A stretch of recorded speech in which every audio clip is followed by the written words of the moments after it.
25వ అధ్యాయం. నిర్గమకాండము 25వ అధ్యాయము 6వ వచనం. నిర్గమకాండము 25వ అధ్యాయం 6వ వచనం. Page number 65.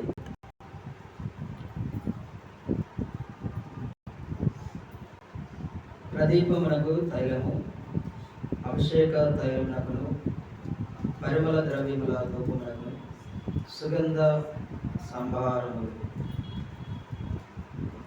ప్రభుని ఆరాధించడానికి పూర్వము నేను యొక్క వాక్యంలో నుంచి ప్రత్యక్ష గుడారం యొక్క అనుభవాలను మనం జ్ఞాపకం చేసుకుంటున్నాం. ముందుగా వస్తువుల యొక్క ఉద్దేశం, ఎందుకు ఏ వస్తువులను దేవుడు కోరుకున్నాడో ఆ వస్తువుల యొక్క ఉద్దేశాలని ఒక అలా టచ్ చేస్తా. తర్వాత మనము ఆ మందిర నిర్మాణాన్ని గురించి ధ్యానం చేస్తూ ఉంటే మరింత లోతుగా కొన్ని విషయాలు జ్ఞాపకం చేసుకోవడానికి మనము ప్రయత్నం చేసేవారు. పోయిన వారం ఏ వాక్యం జ్ఞాపకం చేశాను? పోయిన వారం దేని గురించి చెప్పాను? తుమ్మకర్ర. ఇప్పుడు తుమ్మకర్ర లాంటి మనలను దేవుడు తన బంగారం, తన దైవత్వంతో ఏం చేస్తూ వచ్చాడు? నింపుతూ వచ్చాడు. ఆత్మీయంగా మనల్ని ఆ రీతిగా బలపరుస్తూ వచ్చినటువంటి రీతిని బట్టి ప్రభుని మనం ఆరాధిస్తూ వచ్చాం. నిర్గమకాండం 25వ అధ్యాయం 6వ వచనం. ఈరోజు ప్రదీపమునకు తైలం. తైలం అంటే నూనె. దేనికి వరకు తైలము? ప్రదీపము అంటే దీపం. దీపమునకు నూనె దేవుడు కోరుకుంటూ వచ్చాడు. చూడండి 27వ అధ్యాయం నిర్గమకాండము 20వ వచనం. నిర్గమకాండము 27వ అధ్యాయము 20వ వచనం. మరియు దీపము నిత్యము వెలిగించినట్లు ప్రదీపమునకు దంచి తీసిన అచ్చము ఒలీవల నూనె తేవలని ఇశ్రాయేలీయులకు ఆజ్ఞాపించు. అప్పుడు ఏ నూనె కావాలి? ఏ తైలాన్ని దేవుడు కోరుకున్నాడు? దంచి తీసినటువంటి అచ్చ ఒలివ నూనె. కాబట్టి దీపస్తంభం మీకు స్క్రీన్ మీద చూపిస్తున్నా కదా, ఈ దీపస్తంభాన్ని వెలిగించడానికి ఇది పరిశుద్ధ స్థలంలో దేవుడు ఇచ్చినటువంటిది. ఈ దీపస్తంభంలో నూనె పోసి దీపాన్ని వెలిగించిన తర్వాత నిత్యము వెలుగునట్లు అంటాడు. 20వ వచనం మనం చదువుకున్నాం కదా. దీపం ఏం చేయాలా? నిత్యము వెలిగించబడి ఉండాలి. రండి లేవియాకాండము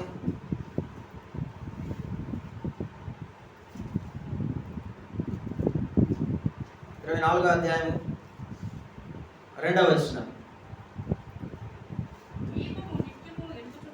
దీపము నిత్యము వెలుగుచున్నట్లు ప్రదీపము కొరకు దంచి తీసిన అచ్చమైన ఒలీవ నూనెను తేవాలి. కాబట్టి ఇశ్రాయేలీయులకు దేవుడు చెప్పినటువంటి, దేవుడు కోరుకున్నటువంటి వస్తువుల్లో నూనె ఎలాంటి నూనె? దంచి తీసినటువంటి ఒలీవ నూనె. నూనె ఎలా తయారైంది? సహజంగా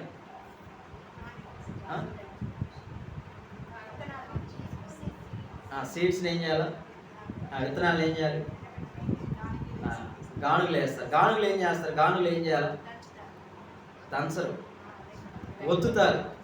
విత్తనాలు ఏం చేస్తారు? ఒత్తుతారు. ఆ ఒత్తిడికి నూనె బయటకు వచ్చి ఆ నూనె మనం ఉపయోగించుకుంటాం. కానీ ఇక్కడ దేవుడు కోరుకున్నటువంటిది ఏంటి? ఒత్తినటువంటిది కాదు, దంచినటువంటిది. ఇక్కడ దీనికి ఉన్నటువంటి విషయాలు ఒలివ నూనె గురించి, ఒలివ చెట్ల గురించి, ఒలివ నూనె గురించి చాలా సంగతులు, చాలా అనుభవాలు ఉన్నాయి. రాబోయే దినాల్లో ఇంకా మరింతగా మనం వాటి ధ్యానం చేస్తాం. ఈరోజు ఇంట్రడక్షనే కాబట్టి నూనె దేని కొరకు అనేటువంటి మాటలు జ్ఞాపకం చేసుకొని మనం ఆరాధిద్దాం. కాబట్టి పరిశుద్ధ గ్రంథంలో నూనె దేవుని యొక్క ఆత్మకు సాదృశ్యంగా మనం చూడవచ్చు. మత్తయి సువార్త 25వ అధ్యాయం. అందరికీ పరిచయమైనటువంటి ఉపమానం, యేసు ప్రభువు చెప్పిన ఉపమానం. మత్తయి సువార్త 25వ అధ్యాయం.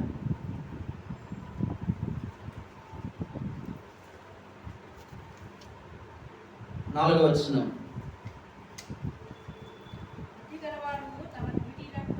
దివిటీలతో కూడా సిద్ధులలో నూనె తీసుకొని పోయిరి. వాడు బుద్ధి కలిగినటువంటి వారు నూనెను తీసుకువెళ్ళారు. బుద్ధి లేనటువంటి వారు 3వ వచనం బుద్ధి లేని వారు తమ దివిటీలు పట్టుకొని తమతో కూడా నూనె తీసుకొని పోలేదు. కాబట్టి నూనె ఉండినటువంటి వారేమో బుద్ధి కలిగిన వారు, నూనె లేని వారేమో బుద్ధి లేనటువంటి వారు. బుద్ధి కలిగిన వారు అంటే నూనె కలిగిన వారేమో పెళ్లి కుమారునితో లోపలికి వెళ్ళారు, నూనె లేని వారు బయట. ఇప్పుడు ఎవరు బుద్ధిమంతులు, ఎవరు బుద్ధి లేని వారు? సింపుల్గా చెప్తాను, మీకు అందరికి అర్థమయ్యే భాషలో. రక్షణ పొందినటువంటి ప్రతి వ్యక్తి, నిజమైనటువంటి మారు మనసు పొందినటువంటి ప్రతి వ్యక్తి వారి జీవితంలో ఏం కలిగి ఉంటారు? నూనె కలిగి ఉంటారు. నూనె ఎంత చెప్పాను కదా, దేవునికి, పరిశుద్ధాత్మ దేవునికి సాదృశ్యం. కాబట్టి నూనె చేత నింపబడినటువంటి అనుభవం. మారు మనసు ఎప్పుడు కలుగుతుంది? మారు మనసు ఎప్పుడు కలుగుతుంది? క్రైస్తవ సమాజంలో నేను చాలా సందర్భాలు జ్ఞాపకం చేశాను. అభిషేకము అనేటువంటి పదము చాలా అంటే చాలా తప్పుగా ఉపయోగిస్తూ వచ్చారు. ఇప్పటికీ ఉపయోగించబడుతుంది తప్పుగా. పరిశుద్ధాత్మ దేవుడు మానవుని యొక్క హృదయంలోనికి ఎప్పుడు వస్తాడు చెప్పండి? ఎవరో చేతులు ఎత్తితే వస్తాడా? ఎప్పుడు వస్తాడు పరిశుద్ధాత్మ దేవుడు? వాక్యము వెదజల్లుతా ఉన్నప్పుడు, వాక్యము ప్రకటించబడతా ఉన్నప్పుడు, ఆ వాక్యాన్ని మనలో ఒప్పింపజేయడానికి వాక్యము ద్వారానే దేవుడు మనలో హృదయంలో ప్రవేశించి మనిషితో మాట్లాడటానికి ప్రయత్నం చేస్తాడు. పరిశుద్ధాత్మ దేవుడు మానవుని ఒప్పించకుండా మనం పాపక్షమాపణ, మారు మనసు అనుభవంలోనికి రాలేము. దేవుడు మన హృదయంలోనికి ఎప్పుడు వస్తాడు? వాక్యము వినుచున్నప్పుడే. కాబట్టి రక్షణ పొందాలి అంటే ముందు దేవుడు మనలోకి రావాలి, మనలో కార్యం చేయాలి. ఇప్పుడు మనం పాపం చేశాం అనే ఒప్పుకోలు మనకి ఎప్పుడు కలుగుతుంది? ఇప్పుడు లోకంలో చాలామంది ఉన్నారు, నువ్వు పాపం చేసాడు ఒప్పుకుంటారా? సమర్థించుకుంటారు. ఎందుకని? వాళ్ళకి ఇంకా ఆ అనుభవం రాల, ఒప్పింపజేయబడినటువంటి అనుభవం రాల. మనం ఎందుకు ఒప్పుకున్నాం పాపం చేసామని? చెప్పాలా? దేవుడు మనలోనికి వచ్చి మనల్ని ఏం చేశాడు? ఒప్పింపజేస్తూ వచ్చాడు. అదే యోహాను సువార్త 14వ అధ్యాయంలో యేసు ప్రభువు చెప్పాడు, సర్వసత్యంలో దేవుడు మిమ్మల్ని ఏం చేస్తాడు? నడిపించేటువంటి వాడు ఉంటాడు. కాబట్టి పరిశుద్ధాత్మ దేవుడు పొందుకోవడం అంటే, ఆయన ఆహ్వానించడం అంటే, ఆయన స్వీకరించడం అంటే మనం పశ్చాత్తాపడటమే, మారు మనసు పొందడమే. ఆ రోజునే దేవుడు మనలో ప్రవేశిస్తాడు. నిలవబడాలి అంటే దానికి బాప్తిస్మం అవసరం. అంటే హస్త నిక్షేపణ ద్వారా ఆత్మవరాలు అనుగ్రహించబడితే, ఆత్మ అనుగ్రహించబడి గుర్తుంచుకోండి. పరిశుద్ధాత్మ వరాలు అనుగ్రహించబడతాయి, కానీ పరిశుద్ధాత్మ దేవుడు ముందుగానే ఒప్పింపజేయబడితేనే మనం ముందుకు వచ్చాం బాప్తిసం తీసుకోవడానికి. బాప్తిసం తీసుకున్న తర్వాత అందరూ చేతులు పెట్టి ప్రార్థన చేసినప్పుడు పరిశుద్ధాత్మ దేవుడు దిగిరాడు. ఆత్మ వరాలు అనుగ్రహించబడతాయి. మనలో ఉన్నటువంటి ఆత్మ మనకు కొన్ని వరాలు ఇవ్వడానికి ఇష్టపడతాడు. కాబట్టి ఇది గుర్తుంచుకోండి. పరిశుద్ధాత్మ అంటే అది దెయ్యం కాదు. ఆత్మ అంటే మనం అంటాం కదా, ఆత్మ పట్టిందని. పరిశుద్ధాత్మ దేవుడు వచ్చింది కాదు. దేవుడు త్రియేక దేవుళ్ళో తండ్రి అయిన దేవుడు, కుమారుడైన దేవుడు, పరిశుద్ధాత్మ దేవుడు. యేసు ప్రభు ఎంత గొప్ప దేవుడో పరిశుద్ధాత్మ దేవుడు కూడా అంతే గొప్ప దేవుడు. కాబట్టి ముగ్గురు ఒక్కటిగా ఉండి పని చేస్తూ ఉన్నారు, మూడు వ్యక్తిత్వాలు కలిగినటువంటి వారుగా. అర్థమవుతుందా? మనకి ఎంతమంది దేవుళ్ళు? ఒక్కడే దేవుడు. ఆ దేవుడు మూడు రకాలుగా పనిచేయడం ప్రారంభించాడు. త్రియేక దేవుడు అంటారు, ట్రై యూనియన్.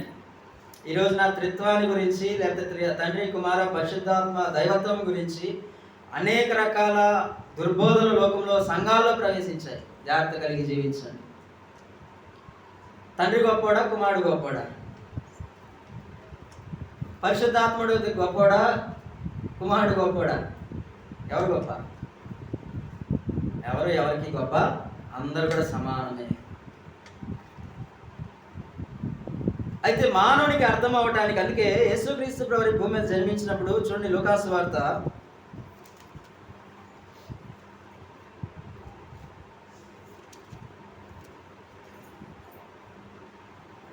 1వ అధ్యాయం 35వ వచనం.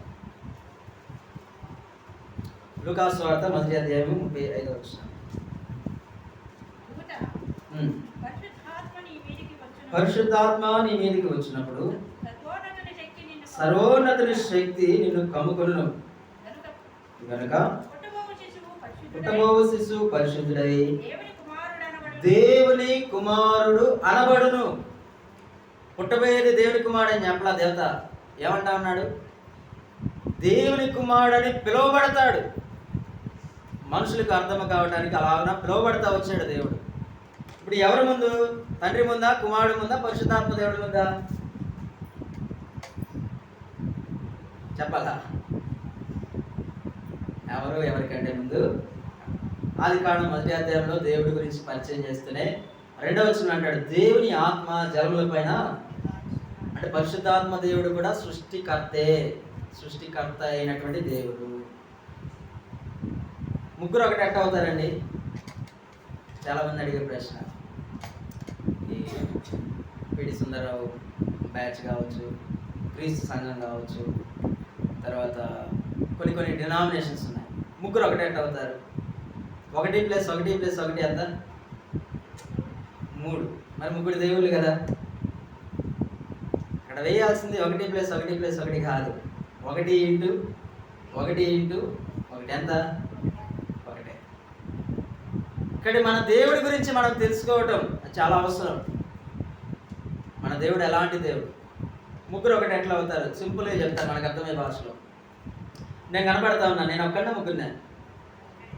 నేను ఒక్కడనే. కానీ నాలో ఏమున్నాయి?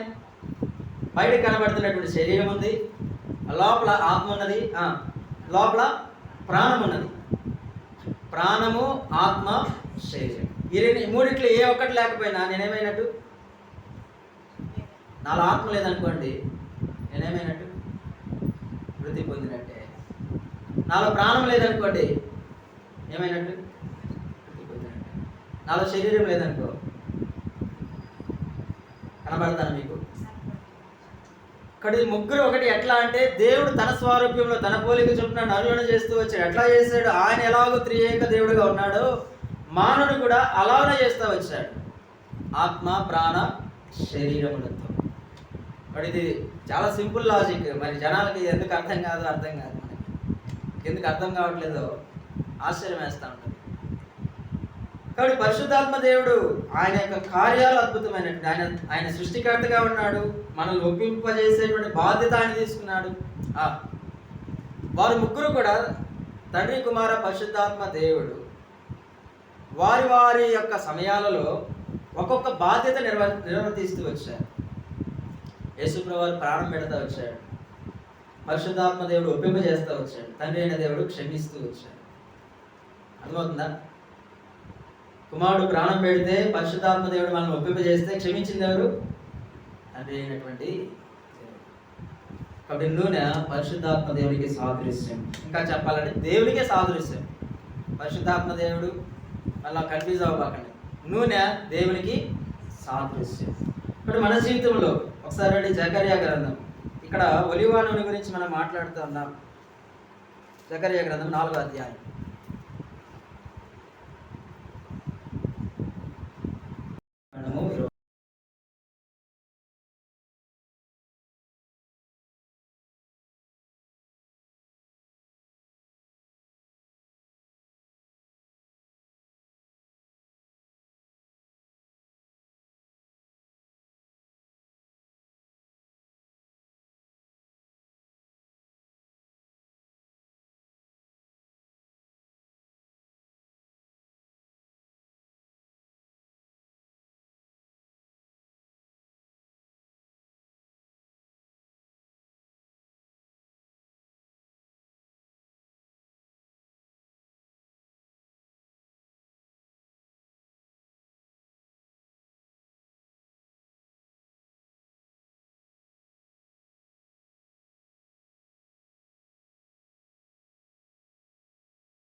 సత్య స్వరూపియగు ఆత్మను మీకు అనుగ్రహించును. ఎల్లప్పుడూ ఉండుటకు ఆదరణకర్త.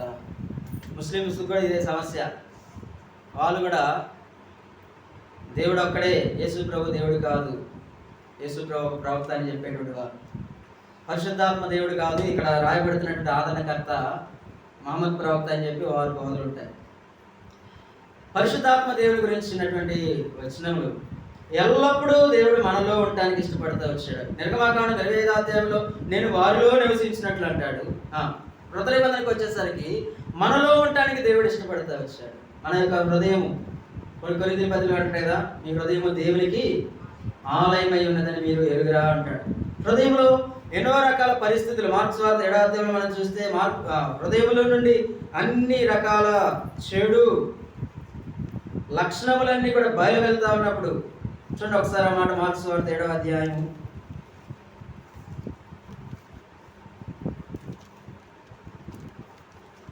మార్క్స్ సువార్త 7వ అధ్యాయం 21వ వచనం. లోపల నుండి అనగా మనుషుల హృదయముల నుండి దురాలోచనలు, జారత్వములు, దొంగతనములు, నరహత్యలు, వ్యభిచారములు, లోపములు, చెడుతనములు, కృత్రిమము, కామవికారము, మత్సరము, దేవదూషణ, అహంభావమును, అవివేకమును వచ్చును. ఈ చెడ్డవన్నీ లోపలి నుండి బయలు వెళ్ళి, నీ హృదయంలో ఏముంది, నా హృదయంలో ఏముంది, చెడ్డవన్నీ కూడా